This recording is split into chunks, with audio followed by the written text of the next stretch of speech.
Imagine being born into slavery, never knowing your father, and losing your mother before you could even walk, yet growing up to change the world with nothing but plants and persistence. That's the story of George Washington Carver. Born around 1864 in Missouri, Carver was sickly and frail as a child. But while his body was weak, his mind was alive with curiosity. He studied plants, learned their secrets, and became known as the plant doctor before he was even a teenager.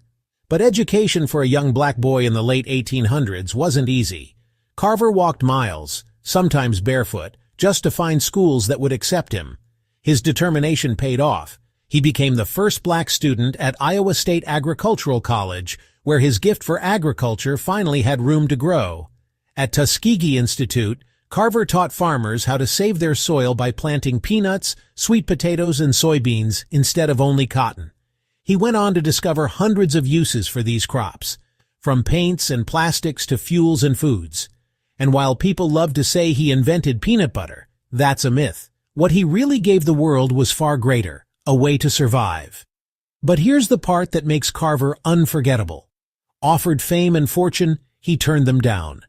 Even Thomas Edison tried to hire him for big money, but Carver refused. For him, success wasn't about wealth. He once said, "It is not the style of clothes one wears, nor the amount of money in the bank that counts. It is simply service that measures success." From a slave cabin to the White House, from poverty to global recognition, George Washington Carver showed the world that true greatness comes not from what you keep, but from what you give.